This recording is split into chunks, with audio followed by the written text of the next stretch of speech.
नमस्कार मित्रांनो, मी SRT शेतकरी पवन वाघ राहणार सावळी तालुका जिल्हा बुलढाणा। हा SRT वरील मक्का प्लॉट आहे मित्रांनो। मक्यानंतर खरीपात मक्का होती आता आणि परत मक्काच घेतलेली आहे आपण याच्यावर। आणि यामध्ये आपण चार्जिंगच्या पंपाच्या सहाय्याने मेटारायझिम जैविक बुरशीनाशकाचा वापर करत आहोत। उमणी अळीसाठी मेटारायझिम हे जैविक असल्यामुळे आपल्या गांडुळांना कुठल्याही प्रकारची इजा होत नाही। हे आपण मेटारायझिम वापरलेलं आहे मित्रांनो, UPL कंपनीचं मेटारायझिम। हे आमचे मित्र कोलवडचे महेश जाधव यांच्याकडून आणलेलं आहे आपण मित्रांनो। हे मेटारायझिम ते जैविक पद्धतीने शेती करतात, त्यांच्याकडून आपण हे आणलेलं आहे। बघा मित्रांनो, प्लॉट मक्यावर मक्का क्वालिटी बघा।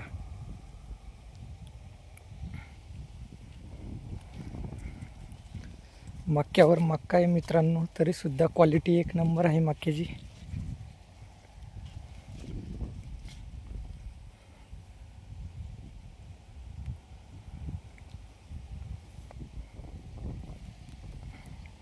मक्याचे जुने धस खरीपातले तसे मित्रांनो लागले कुजाले। आता काल आपण याच्यावर टिंजर तणनाशकासाठी टिंजर या तणनाशकाचा आपण याच्यावर वापर केलेला आहे।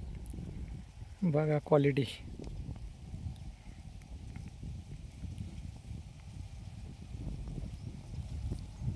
माझी सर्व शेतकरी बांधवांना एकच विनंती आहे की आपण जास्तीत जास्त SRT पद्धतीचा वापर केला पाहिजे, कारण खर्च काहीच नाही मित्रांनो याच्यात, एकदम शून्य खर्च। आणि मक्याची क्वालिटी सुद्धा बघा मित्रांनो, याच्यात काही फरक वाटत नाही। आपण मक्यावर मक्का घेतलेला असून सुद्धा याच्यावर काहीच फरक वाटत नाही आपल्याला क्वालिटीचा।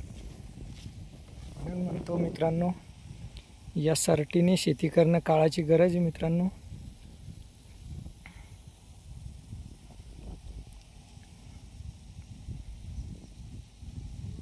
चायनीज पद्धतीने लागवड केलेली मित्रांनो आपण मक्याची 2-2 दाण्याची टोकन केलेली आहे।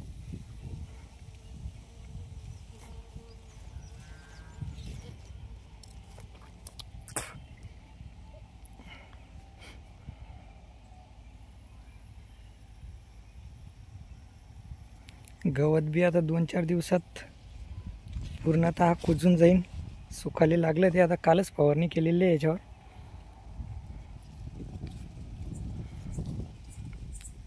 कसं काय वाटतं मित्रांनो प्लॉट, कमेंटमध्ये नक्की सांगा।